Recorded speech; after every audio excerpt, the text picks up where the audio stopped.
Good afternoon, everyone. If we can move to our seats so we can get started. I hate to interrupt all this wonderful conversation.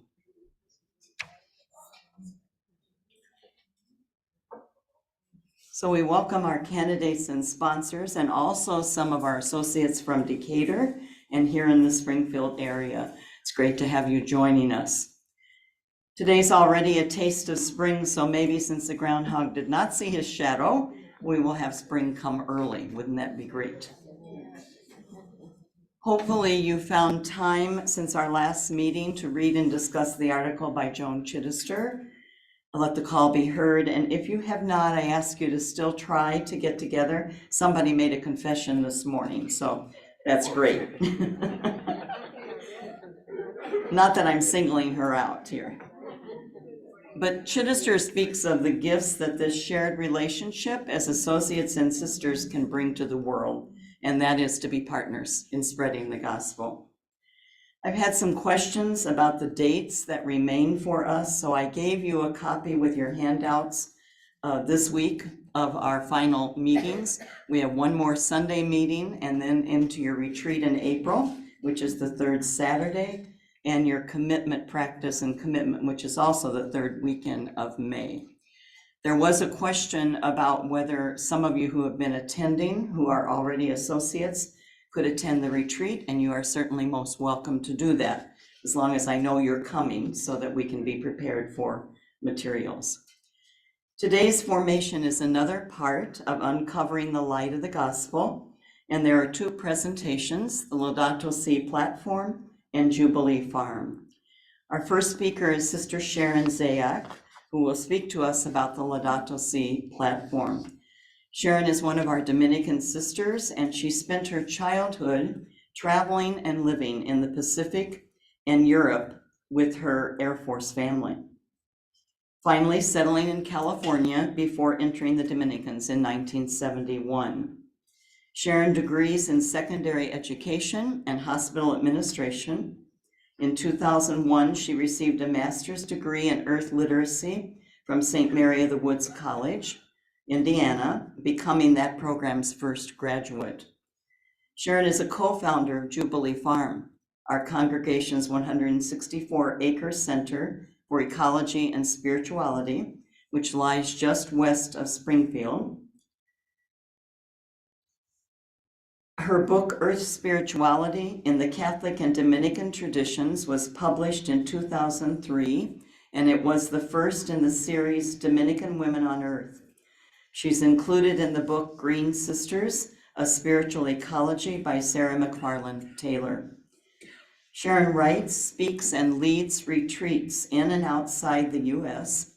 Her passion is sharing the cosmic creation story and its implications for life and faith. And her latest work focuses on cosmological consciousness as an emerging worldview. Sorry, I'm having trouble in the dark up here a little bit. No, I'm okay. In October of 2008, she joined 139 others for training by Al Gore to present his award-winning In Inconvenient Truth from a faith-based perspective. Since then, she has given dozens of programs on climate change to a wide variety of audiences. And in October of 2015, she was one of the panelists to speak to the encyclical Laudato Si at a program with Cardinal Peter Turkson, hosted by the Catholic Conference of Ohio Bishops and the Catholic Climate Covenant held in Columbus, Ohio. Last year, on the Feast of St. Albert the Great, she presented Laudato Si, the Dominican Response at Ohio Dominican University. So we are happy today to welcome Sister Sharon, who's the promoter for our congregation of the Laudato Si Action Plan, and she's also the chair of our Laudato Si committee. So welcome, Sharon.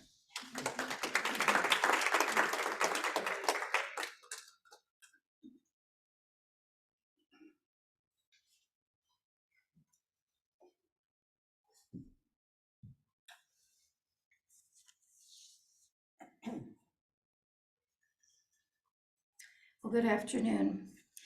I'm always grateful to speak about something that I am just passionate about, as you will probably find out as I go along. But let's begin with prayer. And I thought it probably most appropriate to use the prayer written by Pope Francis at the end of the encyclical Laudato Si. He names it a prayer for earth. All-powerful God, you are present in the whole universe and in the smallest of your creatures. You embrace with your tenderness all that exists. Pour out upon us the power of your love, that we may protect life and beauty. Fill us with peace, that we may live as sisters and brothers, harming no one. O God of the poor, help us to rescue the abandoned and forgotten of this earth, so precious in your eyes. Bring healing to our lives, that we may protect the world and not prey on it, that we may sow beauty, not pollution and destruction. Touch the hearts of those who look only for gain at the expense of the poor and of the earth. Teach us to discover the worth of each thing, to be filled with awe and contemplation, to recognize that we are profoundly united with every creature as we journey towards your infinite light. We thank you for being with us each day. Encourage us, we pray, in our struggle for justice, love, and peace. Amen. Amen.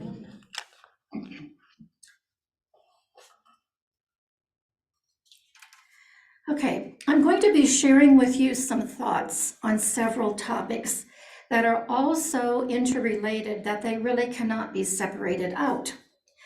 And that remark right there is one of the newly emerging understandings we humans are coming to as we realize more and more that everything in this universe, everything in our reality is totally interconnected with and interdependent upon everything else.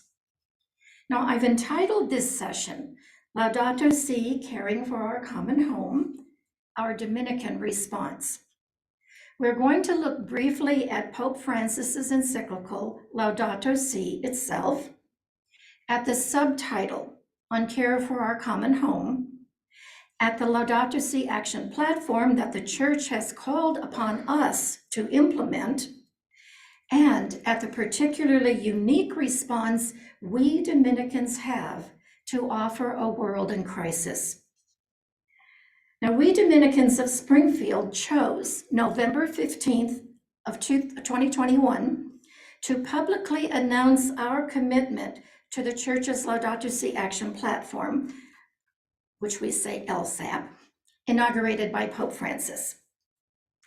Our statement: the Dominican Sisters of Springfield, Illinois, in the United States and Peru, recognize the urgency of the ecological crises facing our planet.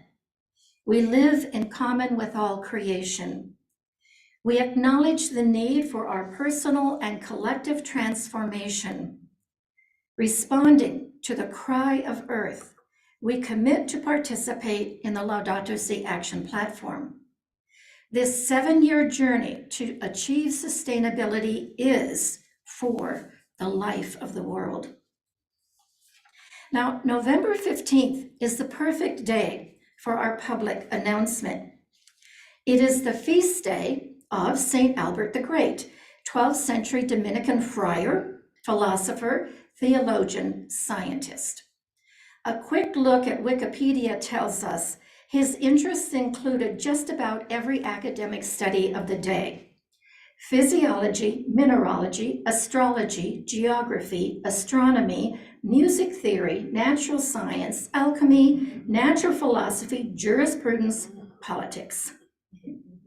Truly, scientist and theologian. His many gifts to the order, to the church, to the world are a perfect context for what we are about. Now, it's been 8 years since Pope Francis wrote the extraordinary encyclical Laudato Si on care for our common home. And among many of his powerful insights, perhaps the most telling is his acknowledging that we humans are guided by two great sources of wisdom, science and religions.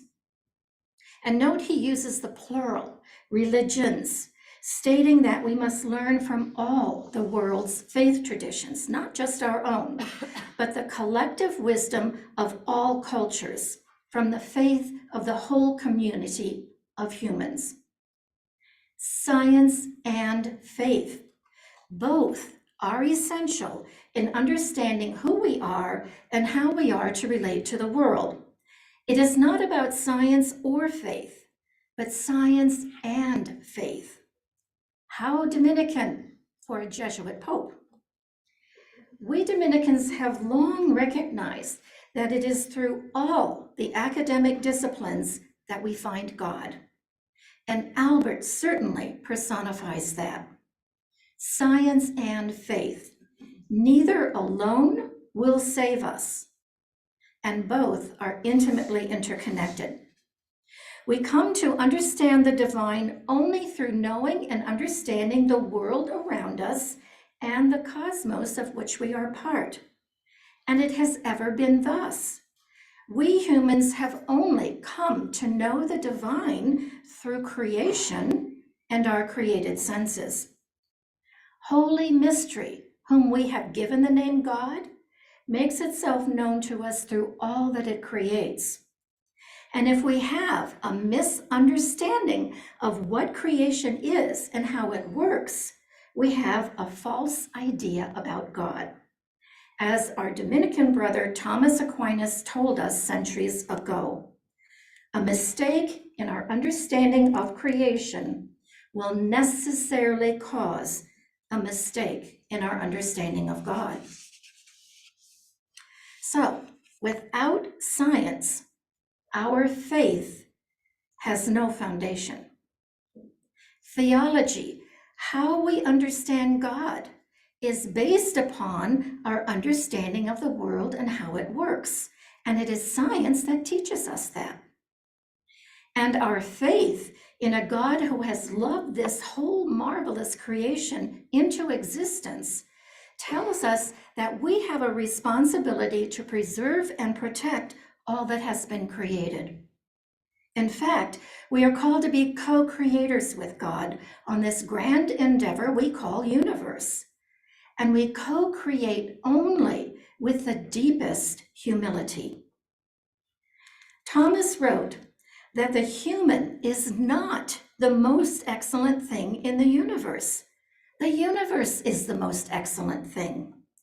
We are a member of the universal community, the earthen community, and we cannot survive, let alone thrive, without the rest of creation.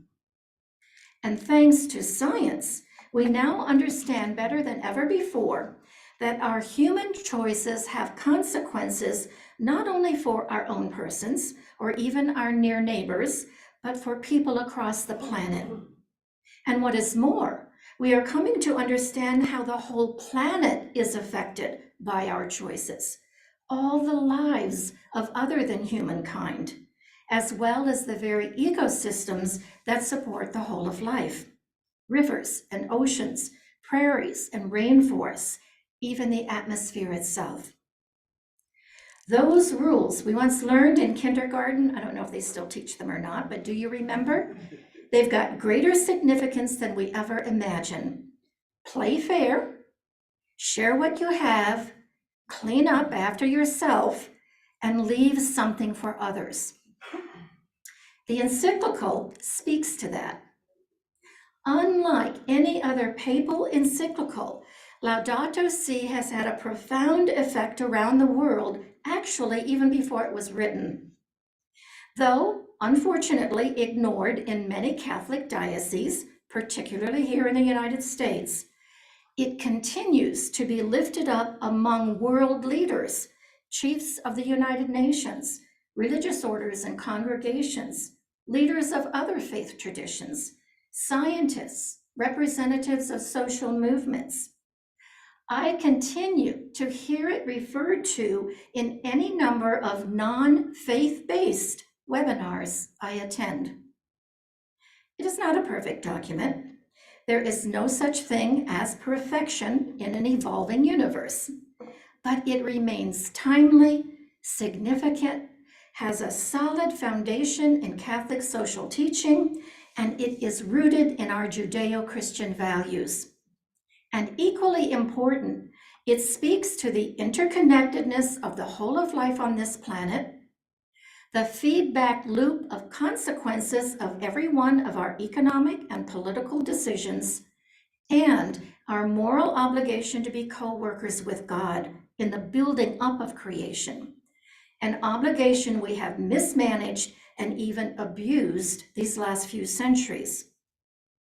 Again, thanks to science and communications technology, we no longer have excuse for any ignorance, that our lifestyle choices, our cultural, political, and corporate decisions are the causes of climate disruption.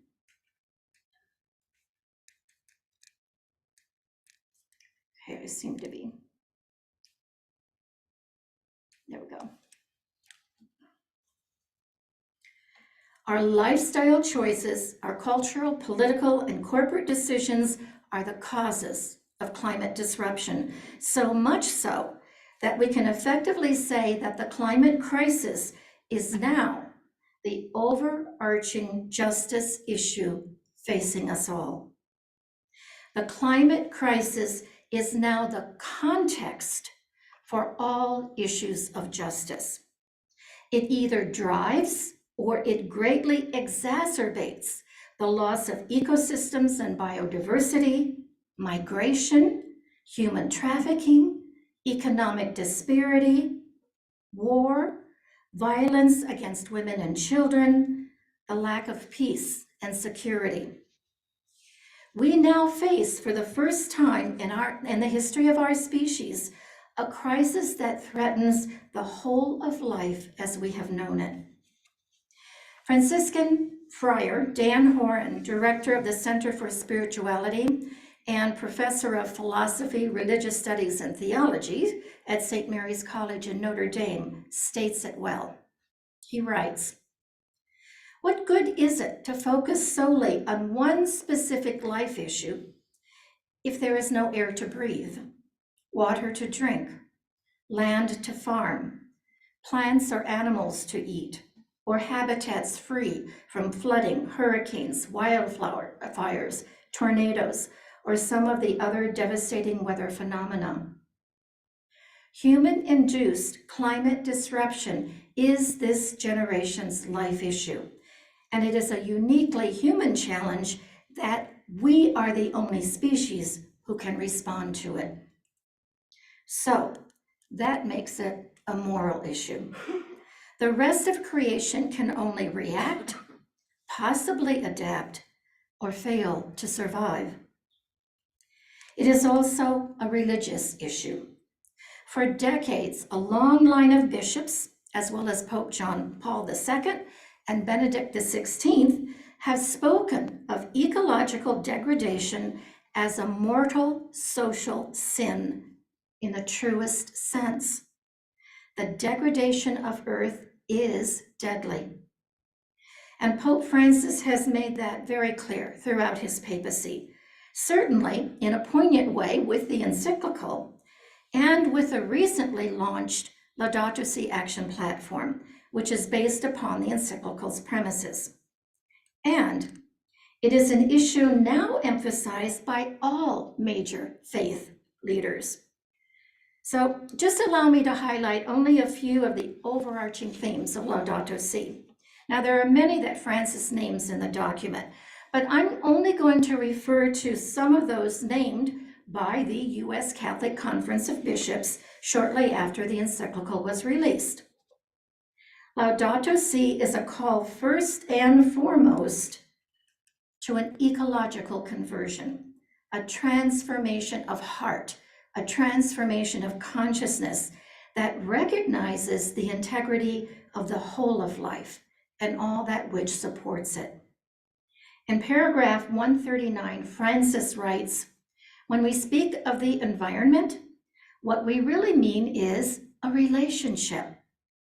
Nature cannot be regarded as something separate from ourselves or as a mere setting in which we live.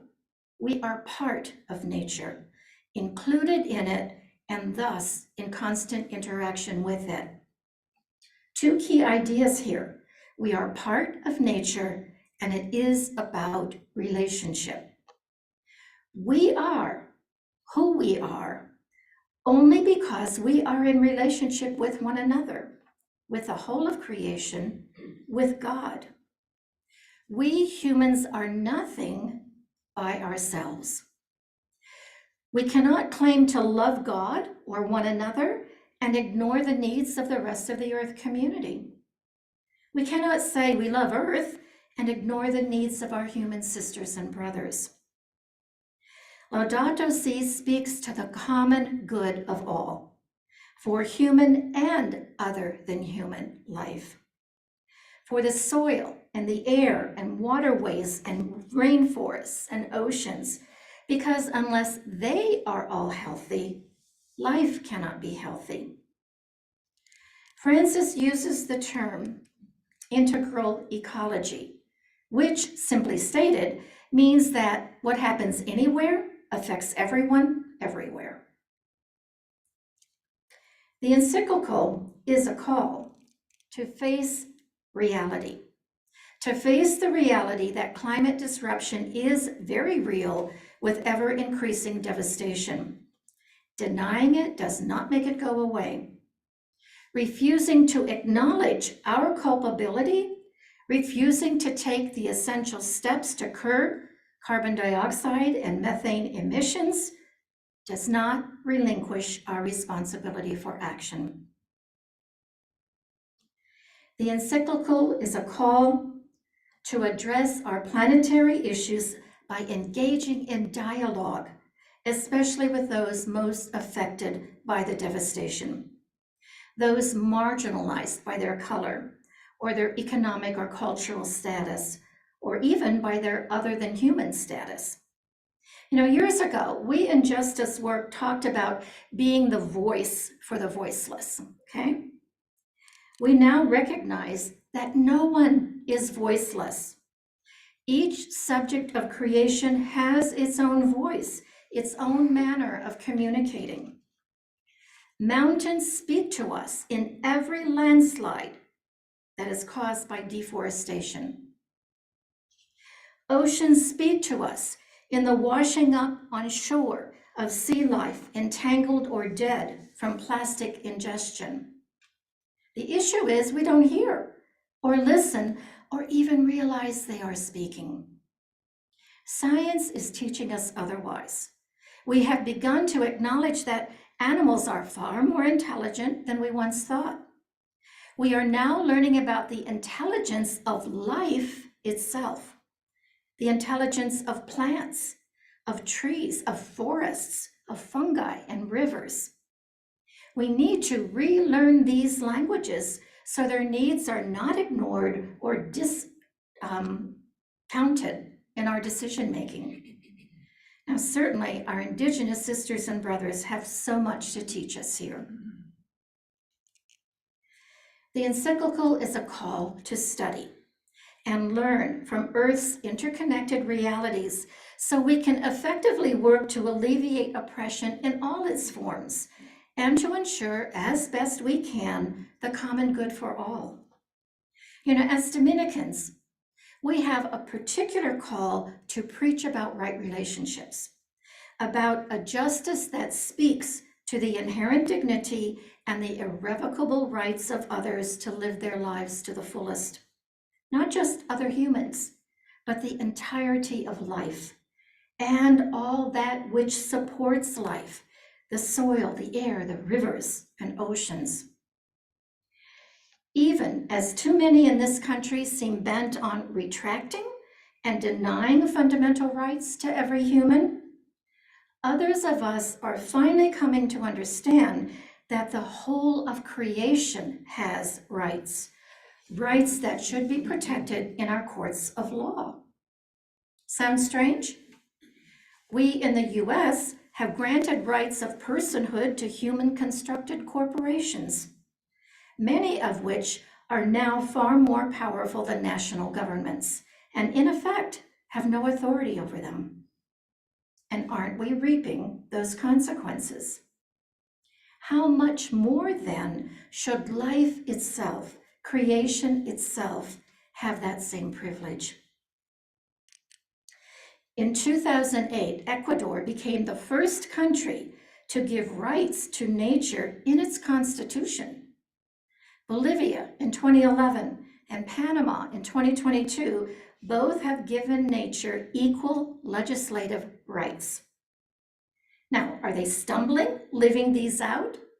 Sure, sometimes egregiously so, but the precedent is set, and it is now part of our collective consciousness. Legal rights in courts have been granted to the Whanganui River in New Zealand and to all of the rivers in Bangladesh. In India, the sacred Ganges and Yamuni rivers were protected, and though later struck down in a court of law, again, the precedent remains. Also later struck down in court, voters in Toledo, Ohio, in 2019 granted Lake Erie the same rights, the same legal rights as a human. And this list is growing to include ecosystems and certain native plant species and animals. Once we realize that we are all intimately interconnected, interrelated, we then understand that when we deny the rights of any one of us, we in effect compromise the rights of all of us. And the encyclical tells us we do all of this with the intention to leave the world we inhabit a much better place for the children and grandchildren, not just of our species, but of all species.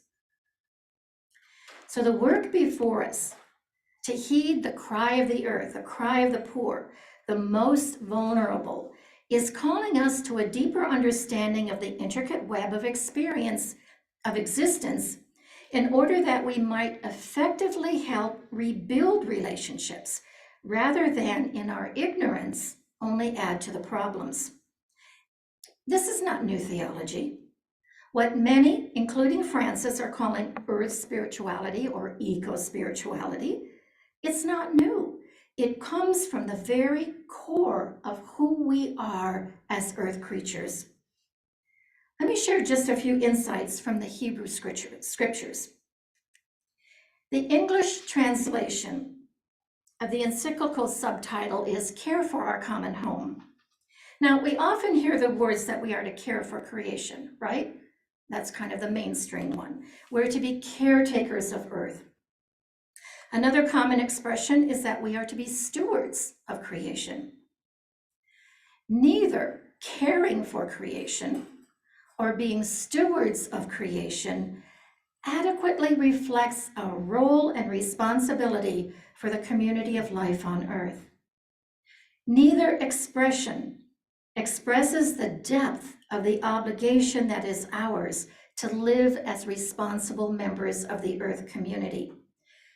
Neither requires from us accountability for our actions or the need to understand how our actions affect the whole. We can care.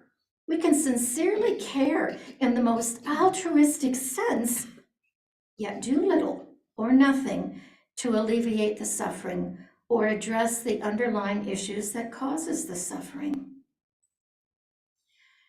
The term steward in the Christian scriptures referred to a person put in charge of the household while the master was away. Does our use of that word suggest that God is an absentee landlord? God made earth, left it in our hands to do whatever we think best, and lives elsewhere, off the planet? Where? Up in heaven, right? Evidently not too terribly concerned about it all. Nothing we believe about a loving creator, God, supports that. The entire planet, Earth, is God's creation. It is God's household. And yet, still, we hold to the story that we were given the mandate to be in charge, to dominate, to control, to take what we call resources only for ourselves, and ignore that these gifts of water and soil and minerals are necessary for the balance of the whole of life.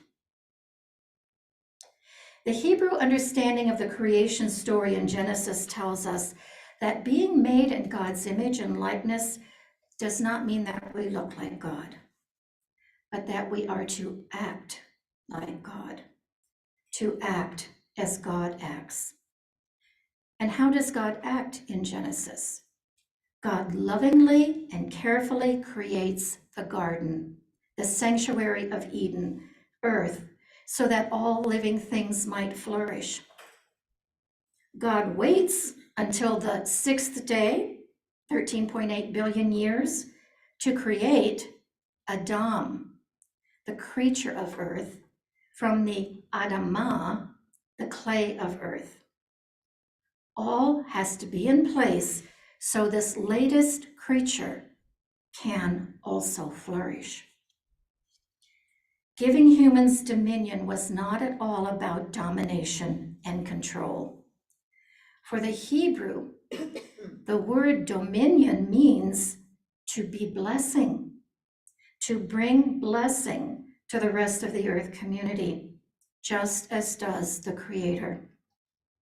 And as co-workers with God, having been made in God's likeness, our work to till the land means that we are to serve it, preserve it, so that all life might benefit from the goodness of God's creativity.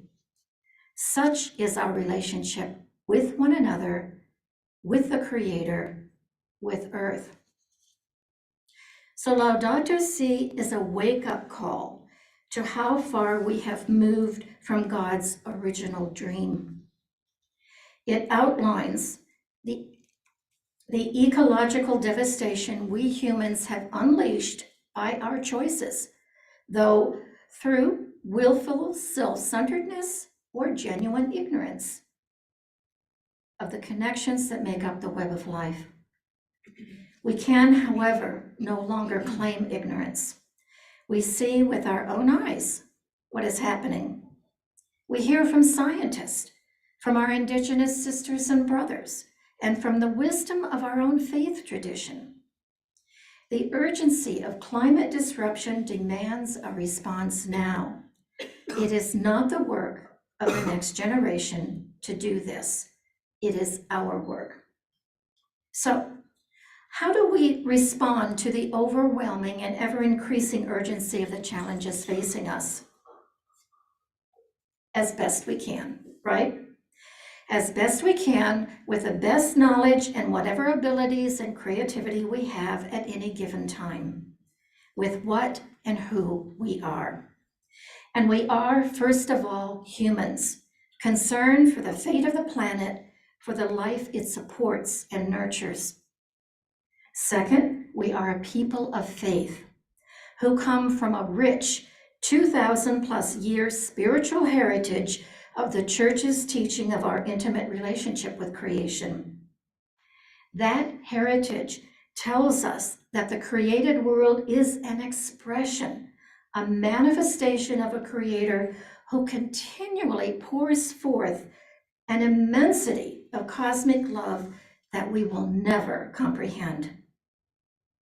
And when this question about how do we respond is asked of me by religious congregations and its institutions, I add that we respond in light of our charism, our particular gift to the church, to the world. As Dominicans, we contribute our own nuanced understanding of creation, and we dishonor our own heritage if we do not offer our insights to the world. So what is it that we Dominicans offer? Well, let's start at the beginning. I hope that you know the story by now. In the 12th and 13th century, the Albigensian heresy had taken stronghold in southern France.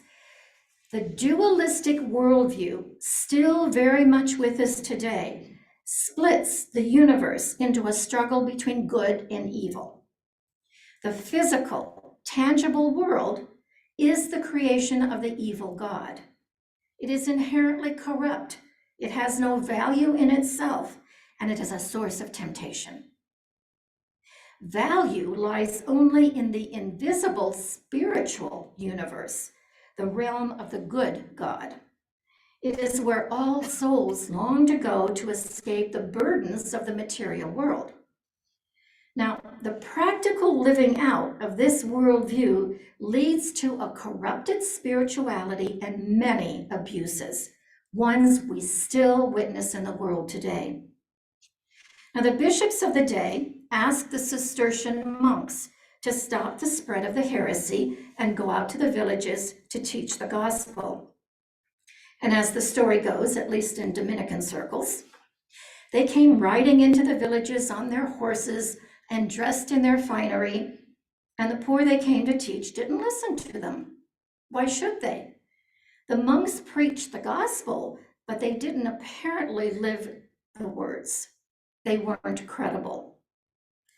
Dominic witnessed that and knew he would reach the poor with the gospel message only when he himself lived as those he wanted to reach. And what is the gospel message? That God is the loving creator of all and finds goodness and integrity in the whole of creation. Early in our history, Albert the Great grasped the connection between the worldview that supported Albigensian dualism, that of matter versus spirit rather than matter and spirit. He grasped the connection between that and the theology or understanding of God that such a worldview creates. So he undertook a massive task of replacing the worldview or cosmology of Plato with that of Aristotle. Plato's worldview, his cosmology, utilized by academia at the time, taught that the material world is not real. It is not reality. It's only the shadows on the cave wall. And though we now know from a quantum physics perspective it had real validity, it was a cosmology that supported the denigration and irrelevance of the material world. And though Aristotle's cosmology had a number of significant problems and faulty premises, his cosmology did teach that the material world is real. It is a reality, and it has its own value and importance. So taking on this whole new cosmology, this whole new Aristotelian worldview, a new understanding of reality, caused the whole of academia to shift as well, not least of which led to a whole new understanding of God and how God works in the world. Science and faith. Thomas took on that immense task, acknowledging that our understanding of the world is the context for our understanding God. Thomas literally spent his life rewriting our understanding of the divine, giving us a theology that has dominated the last 800 years. Our present age is now taking on a whole new worldview or cosmology that is being revealed to us through science. So my question is, Where are we Dominicans in taking up the challenge in holding true to the legacy of Thomas and Albert? Today's science is proving to us what we humans have intuited from the beginning, that which our Indigenous sisters and brothers still know at the deepest of levels. We do not exist in a dualistic universe, in an either-or universe. The universe holds all of us. The universe is both and. We are all so interconnected with one another that what we do to any one of our sisters and brothers, we do to all. So, from our very Dominican roots, we are called to preach this truth and to live it in such a way that our preaching is credible. Dominic called us to live the holy preaching, to be the holy preaching, to be what we preach. The early Dominicans called their local communities the holy preaching. So the justice we preach, modeled by Jesus, is that of right relationship with God and with one another. It is the work of whole making, once again making whole, healing what has been divided by our short-sightedness, our greed, our ignorance, our self-centeredness, our misguided search for safety and security. We are called to preach a justice that speaks to the inherent dignity and the irrevocable rights of others to live their lives to the fullest. And again, not just humans, but the entirety of life and all that which supports life. Because we understand so well that unless all life flourishes, none can flourish. Veritas. Our charism, our gift to the church, to the world, is to speak truth about the injustices perpetrated against the vulnerable. But it is not just about what we preach, but why we preach and how we preach. We Dominicans often speak of the 4 pillars, right? Of the 4 elements or foundations of Dominican life. Study. Dominicans have always honored all the academic disciplines as ways of finding God acting in the world. We have taken to heart what we have to know, or that we have to know what is happening in the world and why it's happening. So that requires reading and listening and study and actively discerning what is scientific fact and what is false hype. We pray literally for the life of the world. And when we are honest in our prayer, we are open to our own conversion, to our own transformation. And as with Dominic, our study and our prayer both feed our preaching the message of the dignity of the whole of life to a world that doesn't want to have to change its ways of doing things. And our preaching becomes credible, meaningful, when we actually live what we preach.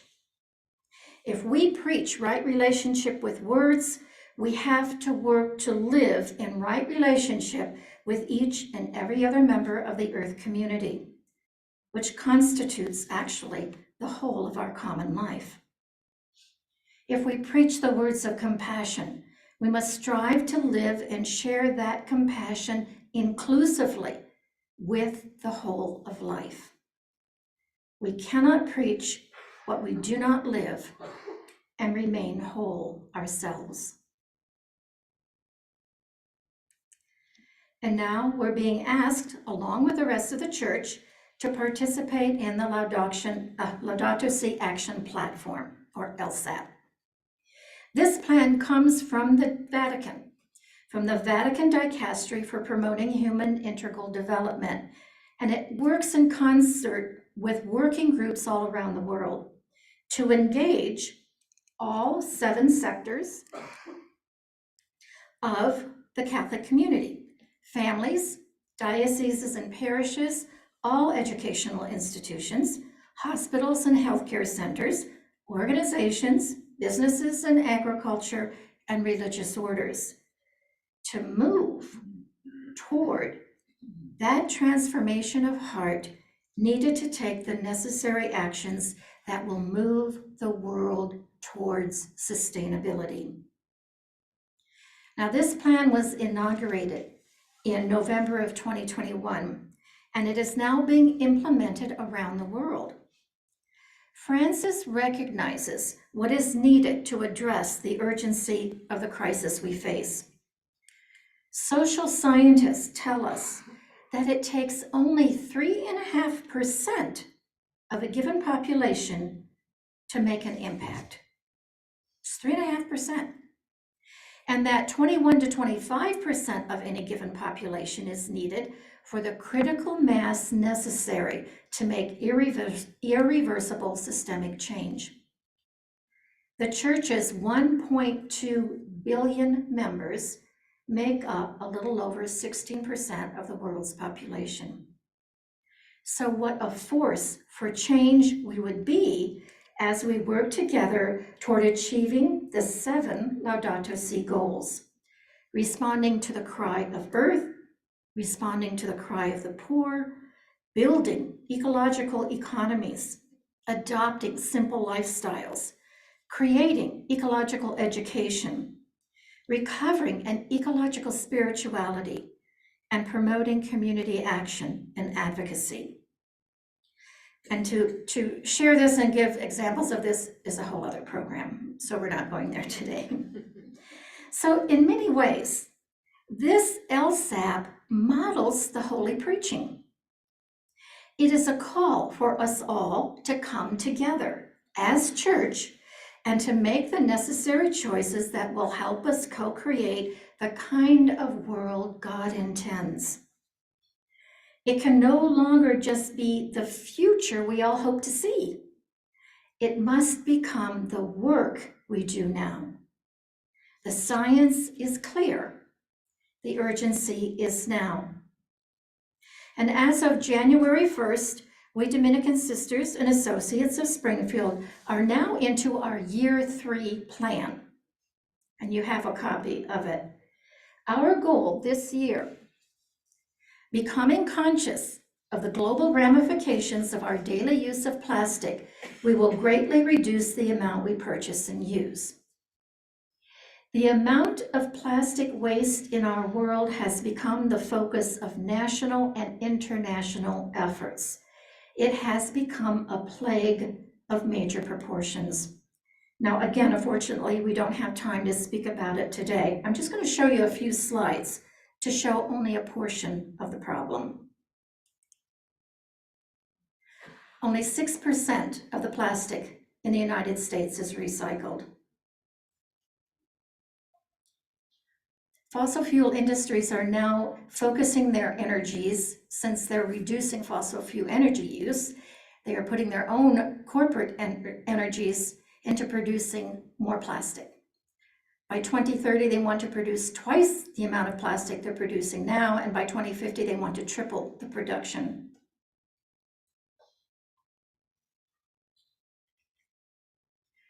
There is a garbage patch in the Pacific, well, in each of the oceans, but the one in the Pacific is the largest, mostly made up of plastic. Plastic does not decompose.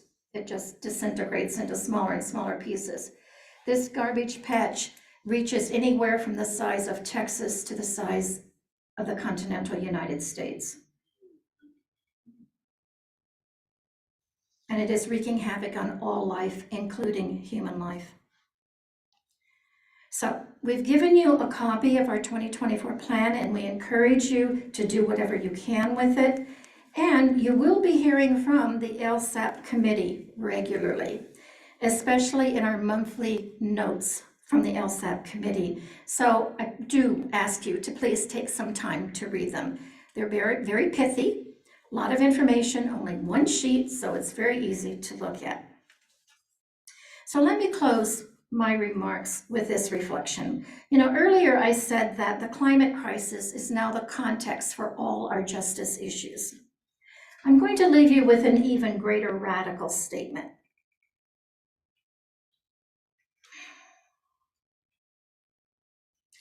radical. It's from the Latin word radix, which means root. We are now at a point where we can say that the single most urgent life issue is climate change. Now, when we speak about life issues, our minds often go to the one issue that speaks most loudly and clearly for us. And it's probably safe to say that for many of us, it would not be climate change. But as more of us embrace a consistent ethic of life, we awaken to the awareness of the sanctity of all life in its many forms and its variations, from conception to natural death. How do you suppose God would answer if asked, which life issue is most important? What part of the created world would God hold above all else and say, this one is the most important life issue? Would it be the young, the old, men, women, the unborn, the dying, the poor, the disenfranchised, the wealthy, the movers and shakers? Yes. Would God not also include the other two-leggeds, the four-leggeds, the many-leggeds, the winged, the finned, the rooted? Yes. Don't you suppose, in the eyes of the Creator, the whole of created life has infinite value? Does not God create it all? We say that God is love. Say that a lot, don't we? God is love. But God does not love. God does not love in the way that we love. God does not prioritize, because God does not love. God is love. God loves with all that God is. God is love. Love itself cannot apportion more love or less love for any particular life or any particular aspect of creation. Love loves with all it is, loves all that is, fully, completely, inclusively. And does not, being made in the image and likeness of God, also call each of us to that inclusive love?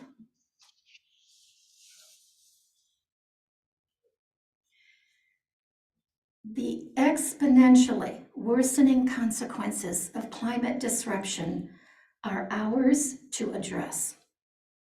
They are a uniquely human challenge in that we are the only species who can respond to it. The human poor and the rest of creation can only react, possibly adapt, or fail to survive. There is so much that is broken in our world and calls out for healing, for compassion, for justice. We are all called to a transformation of heart and to respond to the challenges facing us with all the variety of gifts and passions and skills we possess. It is not someone else's call, someone else's responsibility. It is each of ours. And the time is now.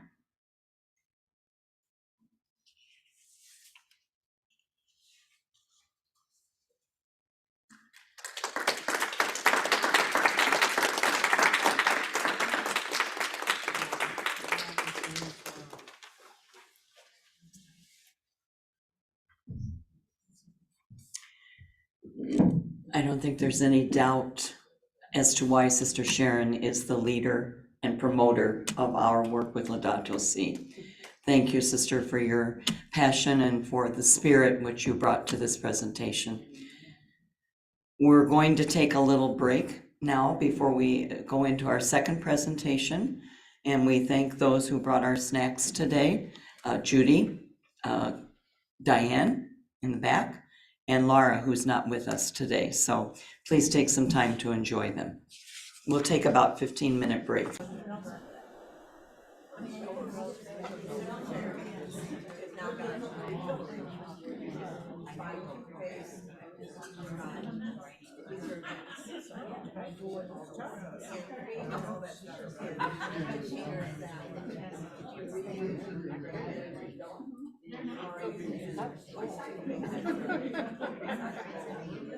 Got everything in it, even M&Ms and nuts on the bottom. Cheese, crackers.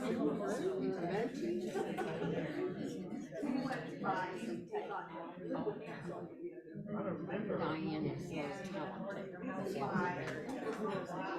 And always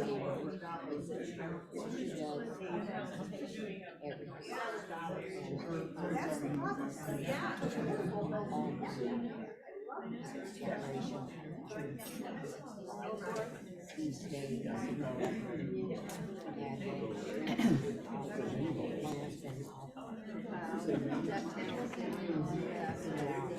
Don't take it around. Yeah, the only reason is when you go to work, get rid of this black spot.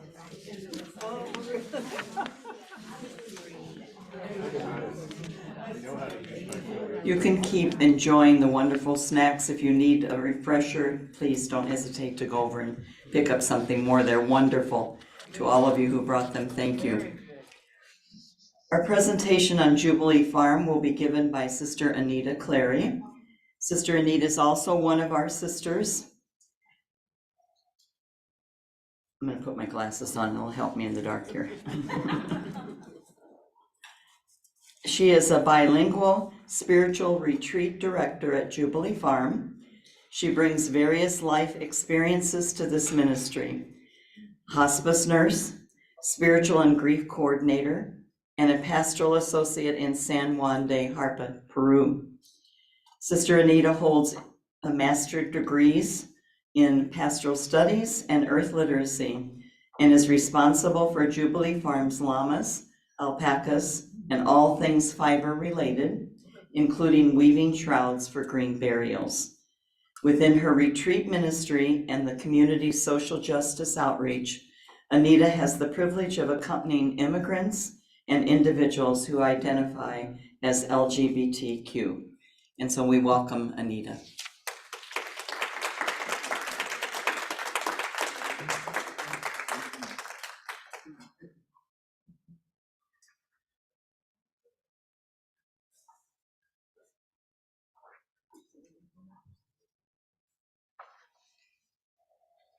Good afternoon, everyone.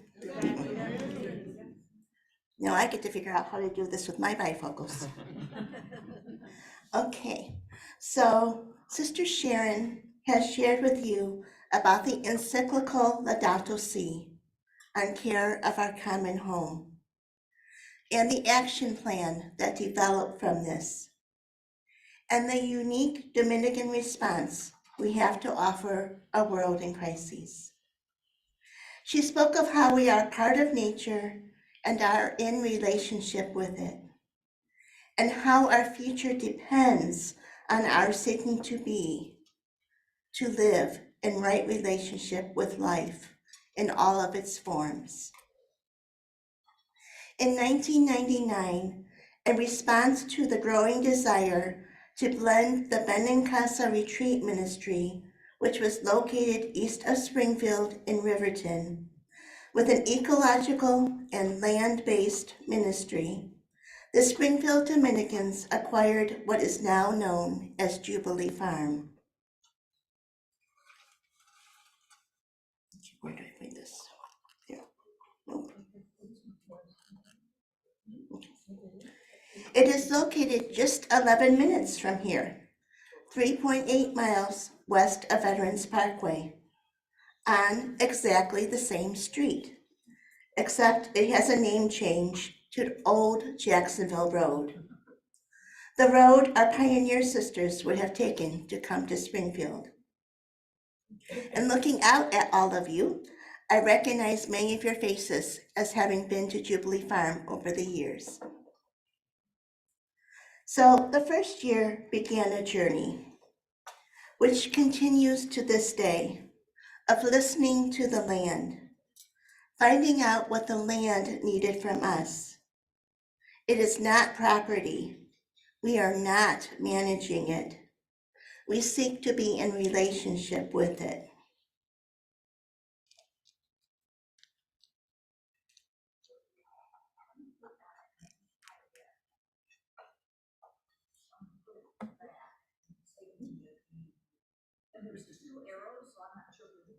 Okay, one more. I'm supposed to be pointing it up, right? It doesn't matter where you point it, it's just the arrow. Are you clicking on the arrows on your clicker? There's two arrows on either one of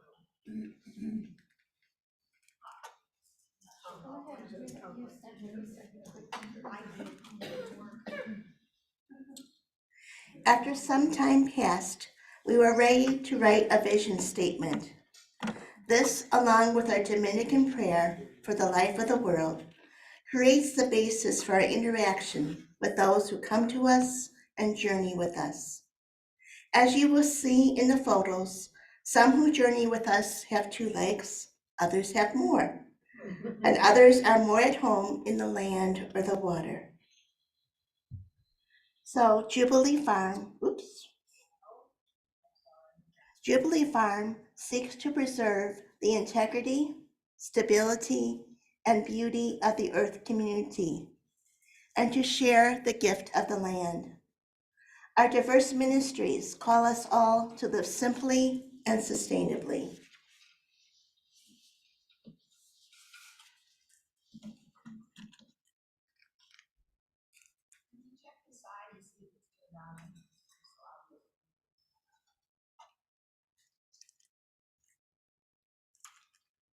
That might help. Thank you. So integrity. An ecosystem has integrity when it has an abundance of native species and healthy biological communities which are native to that region. Since the inception of Jubilee Farm, there has been an ongoing plan of restoration. Restoration from this viewpoint means promoting the conditions so the plants, animals, and microorganisms can carry out the work of recovery themselves. We assist with this with planting cover crops to help the soil heal, refraining from using plastics like sheeting to control weeds, composting, our own and the mother houses, not using other chemical products, not doing regular excessive mowing, developing a permaculture plan, not clearing off or burning fallen leaves and grasses, not using toxic chemical and oil-derived soaps and cleaning products that go into the septic tank and then back into our soil through the laterals, and then later into the waterways of sewers when the septic tanks are cleaned out.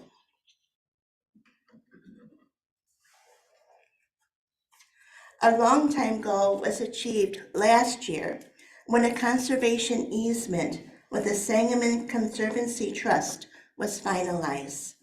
This means that the land, all 163 and a little bit more acres, are preserved for the future generations and won't become a parking lot. This land is rich in biodiversity. One ecosystem is wetlands, shown here complete with a blue heron. A number of years back, Vera Leopold did her thesis project on a small pond that is further back in the land. Her studies concluded that it is indeed a wetland. There are 52 acres in woods, with old growth trees. It is a wonderful area just to sit and listen and be with the life around you. There's a small, simple shelter there, and I've often wanted to take a spinning wheel out there and just spin and listen to the life around me. The deer often come there. They have their life messages to share too. There are pastures with native wildflowers and grasses. Some students over the years have shared that some of the native flowers are ones they had only seen in books.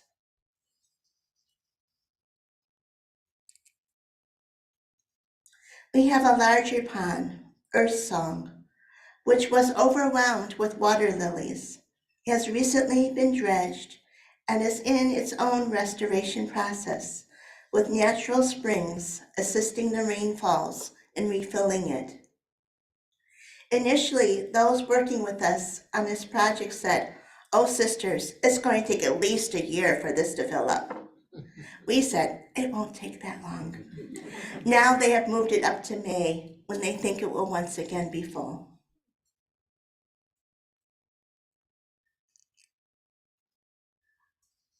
Stability, ongoing restoration.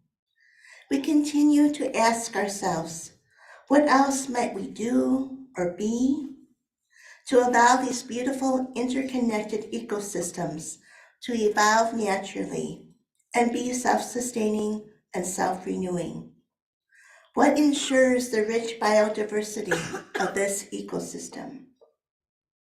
We continually look at our activity with the land and therefore with the environment.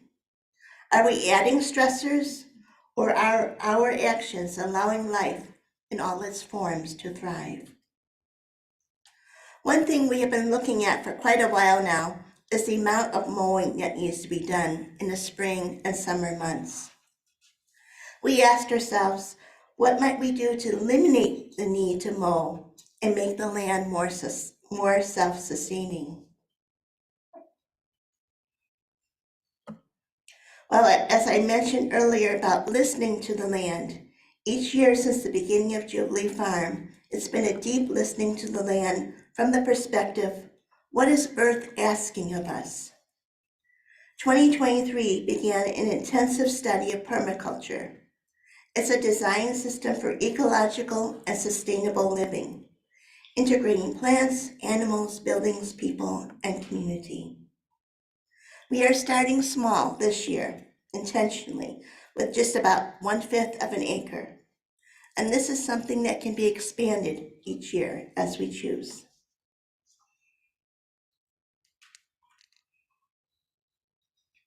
So in looking at our vision statement, we talked about integrity and sustainability of the land. Now we come to our third desire, to preserve the beauty of the land.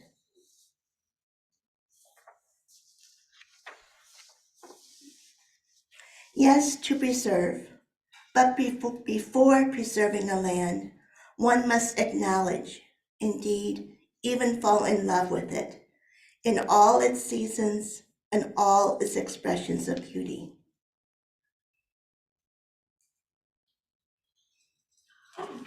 And this is just behind the Creative Arts Center. And I'll talk about that more in just a few minutes. The pond is just on the other side of the rainbow. So there are walking trails. And we have a new updated trail map, thanks to one of our associates, I believe, which is complete with a QR code. So you can download it on the phone and actually have the map with you as you're walking. And what I always tell folks when they come for the first time is when you're halfway tired, that's when you turn around.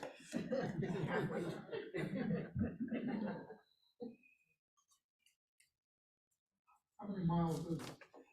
And so there's spots to pause and ponder and just be.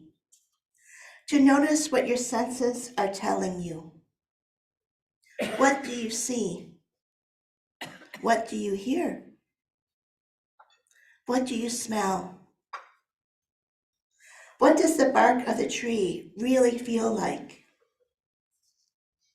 Meister Eckhart, a creation mystic, wrote how every single creature is a book about God. When we pause, we can learn from new books, new expressions of God. Archer Creek has so much to share and teach us about its journey in all seasons.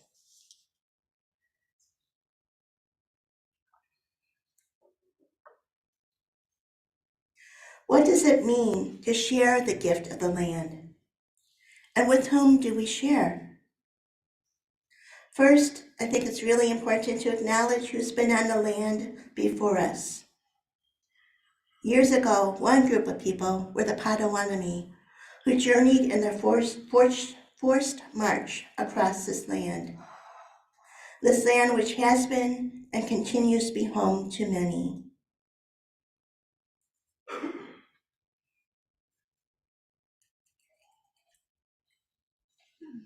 The middle picture is just from a few months ago. It's a saw-whet owl. And the top right with the deer is from a trail cam that we have. We find some interesting pictures that way. Now see how far I got? I haven't talked about any of the human folk yet. So here we go. So the upper left, Sister Martha, who works with all the indoor children's programs. Sister Sharon, who dreamed Jubilee Farm into being, the international presenter and retreat director, among many other things. Collector of eggs some days. Sister Kristen in the upper right, she's with all things related to wire and beading. She's a great promoter of our new permaculture program, and she joined us just this past August.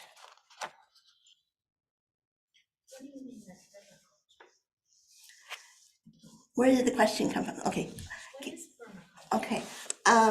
Permaculture is a way of doing a variety of different things. One is companion planting, where you're going to be planting the trees and the plants that will help the soil to heal and to be stable, and creating areas where the water will drain to do the watering for you.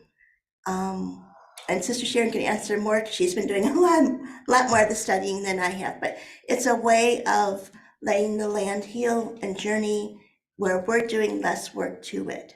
But you can still have the fruits, the vegetables, and things like that that are native and supporting one another in the land.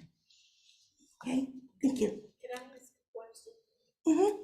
That 1 acre that you talk about, are you waiting to see, are you gonna put like wildflowers? Are you gonna put something that will bring in bees? We do have bees already in Okay. another section of the land. I don't believe it's wildflowers so much in that section. And I've not been the one doing the studying, but I believe it's going to be more vegetables and trees. There is an orchard in another section. Once Anita gets finished, then we can get to some questions and Oh, answer them. I'm sorry. No, that's okay. No, I'm glad you have them. Yeah, Thank you. Hold on to that question. Both of you. That's a good one. Thank you for your interest. So bottom left, John Mahorsky. He is our maintenance engineer and fixer of all broken items. And I've taught him a lot about looms and spinning wheels since he's arrived. Lori Irwin is in the center. She is now going to be the voice on the other end of the phone when you call. She greets our visitors, handles all the booking of the events, and so much more. She is our new member of the team, having now been here officially for 1 month and 2 days. And I'm on the end. I handle the fiber arts and the bilingual retreat spiritual direction ministry. And prior to COVID, I was also the one who taught the hands-on food-related classes.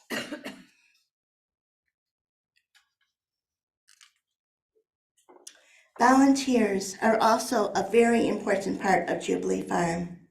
They come to spend time with friends and to share their gifts and talents. Art and baking, crocheting, weeding, pottery, welcoming others who come, and some days just jumping in and doing whatever needs done. So we have Jeff and Rita Davis, who are both artists and have shared their artwork with us. They've also worked in the gardens. Jeannie Zamus is one of my volunteer weavers, and in this picture, she's helping to teach a crochet class. Sisters Lori and Elise have helped with the blackberries, and Sister Beth, not pictured, over the years in the near the Creative Arts Center. And the niece of our Sister Thomasine in the bottom left corner, Mary Helen Rowland, is our main potter at this time, and she makes them in her home in the state of Virginia and either mails them to the pottery to us or sends them by mail. Nope, that's the wrong word. She either mails them to us or brings them when she comes to visit family. Some of you may recognize Sister Rosemarie's sister, Alice, and her brother-in-law, Dan. They've been a huge supporter of our bake sale. And there's some folks at our December Arts and Craft Fair. So there's lots of different ways to volunteer there with helping to package things or helping greet folks or showing folks around, doing things ahead of time with setup or cleanup. So there's lots of different things, lots of different volunteer activities. And Lori would be happy to talk with you on the phone and get new ideas too. So the hens teach us, even though we might not all look alike, we can indeed get along. Many individuals have walked away with new perspectives after spending some time with the hens.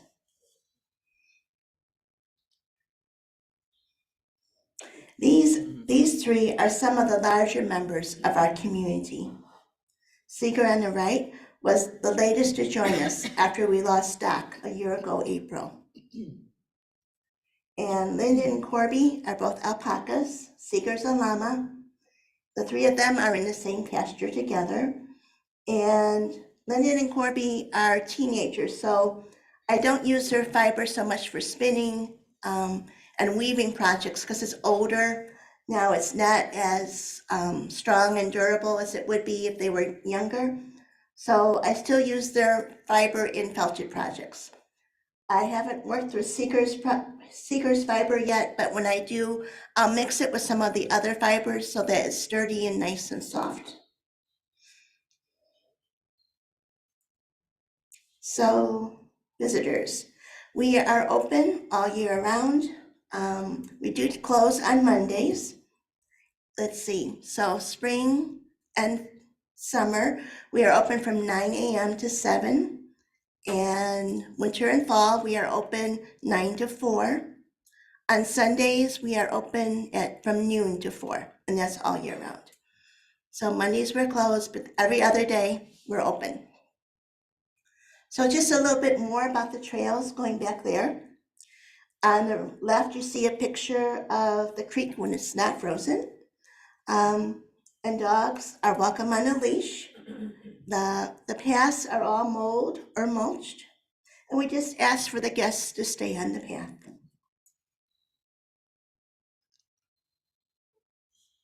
We do have a labyrinth. A labyrinth is an ancient form of prayer for body, mind, and spirit. Ours is one that's simply cut through the grasses, the wild grasses. It's not a maze. One does not get lost in it. It's a 24 circuit chart model.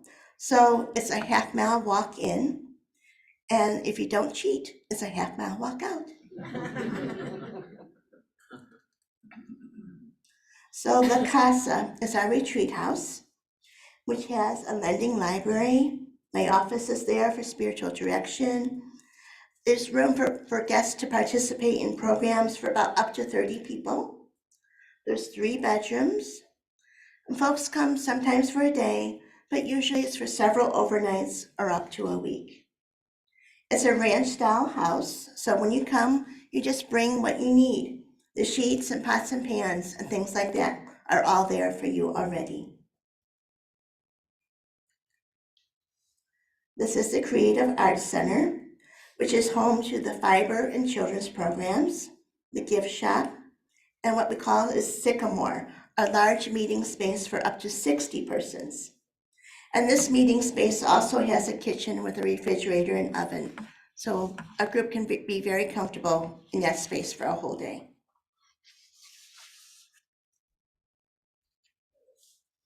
This building also has solar panels and the geothermal heating and cooling. The fiber art takes up 2 of the education rooms. One of the things I'm involved with is the Weaving Your Story retreats, where an individual, usually over the course of several days or a week, incorporates their personal individual story, their faith tradition, their passion, their charism, and earth story into one woven piece that tells their life story and our story as earth story. So I have spinning and weaving classes there, different programs over the course of the year. In the middle, there's a picture of me with one of the green burial shrouds. And the shrouds for green burials are a way of avoiding using the chemicals and the materials in the caskets and coffins that don't return to earth. So that's so often used with burial processes. So education, we offer programs on-site, off-site, retreats, formal programs. We have the bird banders who come for the Lincoln Land program, school groups, Spanish classes, different food making classes. So you see a whole variety of different events happening. Some of Sister Sharon's presentations here.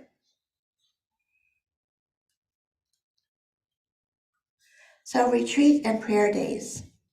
Jubilee Farm is indeed a place of healing and restoration of earth and the human spirit. We offer many of our programs, like I said, on site or through Zoom. Some of us have traveled to Peru with the sisters and associates there. And Sister Sharon has also presented in New Zealand and Ireland. I'm not sure any other countries, but those 2 for sure. And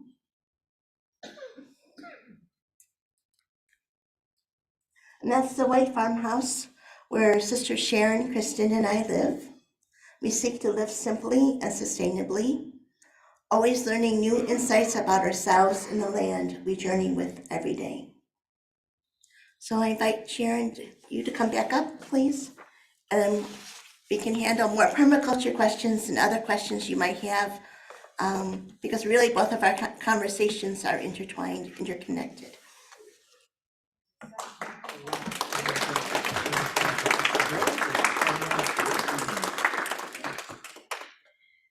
Okay, just a little bit about permaculture. It actually was a phrase coined in Australia back in the 1970s with Bill Mollison. It means permanent agriculture or permanent culture, because he realized early on that when you're talking about agriculture and farming and food, you're really talking about a whole culture. It's not just what we eat, it's who we are and what we're about. So permaculture became the coined term for a way of growing like the earth does. Surprise? So when you have a permaculture garden, you're not going to be growing things in rows. You're not going to be growing things so that nothing else touches them, and you keep weeding out everything so the only thing that's growing is the plant. You're going to build it in such a way as if Earth were doing it, she would do it. So things aren't in rows, they may be in clumps, they may be in circles, they may be in whatever, they're going to be mixed in together. And all of the produce in there complements one another so that one will attract the insects that will prey upon the predators of other plants. And that's really where your companion planting comes in. But it's a way of ensuring that the soil itself is never left bare, that it is always covered with something, and usually something edible. So it's a very intensive way of farming so that you can have a very small plot, even your backyard, and produce far more fruit and vegetables than you yourself are going to eat. So part of that whole permaculture philosophy is you're planting food not just for yourself, but to share with others. So we're starting small, a fifth of an acre, which isn't all that small when you start looking at it. And what we eventually want to do is to have it cover that whole flat area that we have been having to mow. And it's actually the only flat area in the whole 164 acres. So in our permaculture garden, we're going to be planting all kinds of vegetables, mostly the vegetables that we like to eat. Fruits, we're looking at different berry bushes. We're not going to start with trees because until we get the design for the whole thing, you don't want to be planting trees, because if you change your mind in your design later, you're not going to be moving your trees, okay? So that's the general idea. Once we get it going, we are going to start having people come out to see what we're doing. And if you're interested in helping with any of it, that's always nice too. Does that answer your, yes? Yes, I had another question, since it sounds like, I don't know how much, sounds like you have a lot of knowledge, but I have, quite big backyard and side yard, and they're very old trees. I have a lot of, roots, Mm-hmm. big roots, Mm-hmm. and I'm trying to do something that will, Oh, sorry. This is a personal question, but I have a huge backyard and a side yard and a front yard. And I'm trying not to do anything with chemicals. I'm trying to reintroduce butterflies and bees. Mm-hmm. But I'm having trouble with the areas where the roots from the trees are. And would I be able to come out there and absorb some knowledge or and just talk to people? Because that really interests me. I'm trying to go back to putting everything.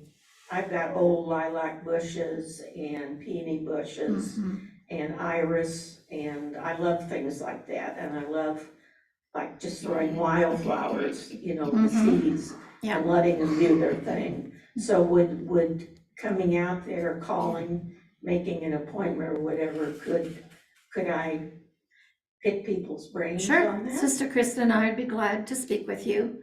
You know, we probably have to do some looking up ourselves. We did take a online foundations and permaculture course, and right now she and I are taking an online permaculture design course.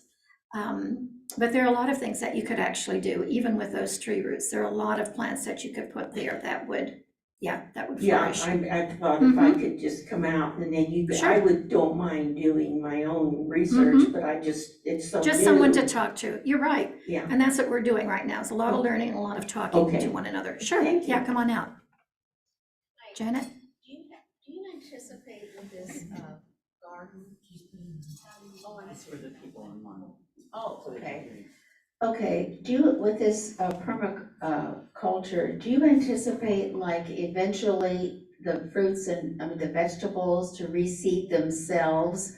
Or do you anticipate having to replant every year? Both. It depends. We're gonna plant both perennials and annuals. And actually, Kristen and I were just talking, the fact that they're going to be vegetables, and we were just talking about the fact if we let them go to seed and the seeds drop, why wouldn't they reproduce? Because what we would do then is just put straw over them. They would overwinter and then be able to. We watched a wonderful video just the other day of this woman, Ruth Stout. It was very popular back in the 1920s and 30s, wrote a book.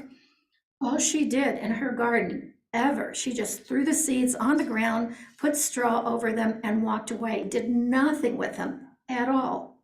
And darned if everything didn't grow with her. So it's like, okay, part of the thing with permaculture is to set it up so that you, the human, is doing less and less work, because if it's set up properly, the plants will maintain themselves. So actually, we're going to try that with some of ours. I have another question. I'm a flower bed person, Mhm. so I'm gonna try more vegetables this year, but what do you do about weeds? Okay. Well, Do you really want to hear all this? Yeah. Okay. Actually, I learned this from a plant pathologist a number of years ago, Bill Becker. I don't know if any of you know him.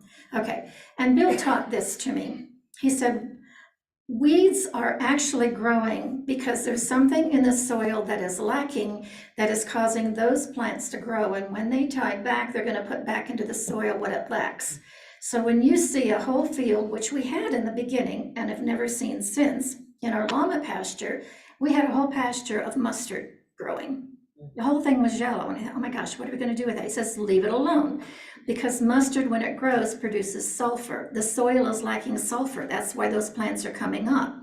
When the sulfur in the soil balances out, you're not going to see mustard in it anymore. 2 seasons we had it, we've never had it since. So I said, so if we're planting a garden and these weeds that we call weeds are growing, that means that's because the soil is lacking something, right? And he said, yes. So why the heck are we pulling them out? I said.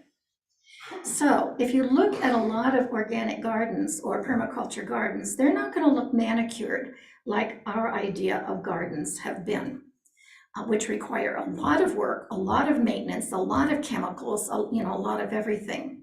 So this is allowing plants to grow that need to grow at the time and will balance one another out. And actually, as I began to think about it, I thought, well, what is the definition of a weed? A weed is a plant that is growing where we don't want it to grow. So by that definition, a rose can be a weed if we're trying to grow sunflowers, right? Okay. So when you're growing, again, if you're just growing one kind of vegetable in an area and you're not companion planting, you're not creating a harmony or a balance in that ecosystem. So all of these other flowers and weeds are what we call weeds, plants are gonna grow up into it. What we did in the beginning, or what I did at the time, because at that time we were still planting in rows, is that we would allow all of the other things to grow around it. We would just make sure that right around the vegetable itself, we kept it clear enough so that it wouldn't be choked up. Now, when I look at permaculture films and regenerative farming films, and there's all kinds of them on the YouTube, so just look them up. You'll see that a lot of farmers, when they're doing no-till anymore, are allowing cover crops to grow up, whether it's white clover, red clover mixes, or grass mixes, are planting their seeds just right into that, what we would call a mess. They're not plowing it out. They're not making the soil bare, because that's what creates the problems. They're allowing all of that cover crop to remain there, and they're just putting the seeds in it, and the plants that they want to grow are growing right up through all of that cover. And they are protected by those cover crops. They don't need the chemicals to make them grow. And it keeps the moisture in the soil, because since the soil's not bare, it's not evaporating or being beaten on by the sun. So it really is it's a shift in worldview. It's a whole new way of looking at farming and how you're growing things. It's pretty exciting, it really is. And this is from somebody who doesn't really like to plant things. I'm not a gardener at heart, but it's a whole new philosophy. And actually, it's an old philosophy. It's the philosophy of how Earth grew everything until the last century or so. Yeah.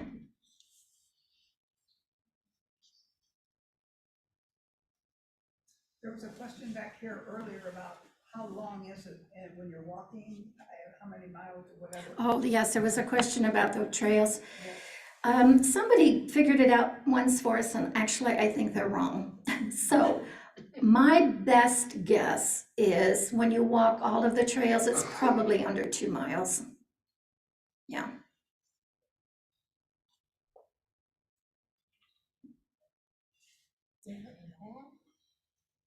What's that, Linda Sue? There and back, or just there? So And back. is another 2 Yeah. miles. Well, actually, it depends we've got really 3 separate trails. Oh. The one on the east side of Archer Creek is one that circles way around, and it's got, some little, that's the longest one. The one that goes on the west side of Archer Creek pretty much is one, it loops around and you come back on the same trail. And the one that's also on the north side is that. But the largest trail system is, you're backtracking on very little of it, actually. Beth just walked them all on Saturday, so. I walked it all Saturday, it was about an hour's walk. So that was it. Any other questions? How many buildings are on your property at this? Well, the only buildings are the ones that are up front. So there's our farmhouse where we live. There's the Creative Arts Center, which was built in 2017 thanks to a donor. There is La Casa, which is the brick home. It was a 3-bedroom home to a family. And then there's a large metal shed. And then there's a very small metal 3-sided shed for the llamas and alpacas. So it's really only 4 buildings. Enough when you're taking care of them and cleaning them. So come see us and thank you.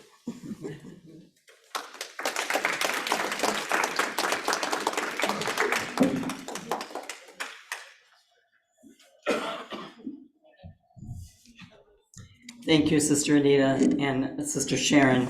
You remember when Sister Beth started this whole section, she talked about mission and ministry.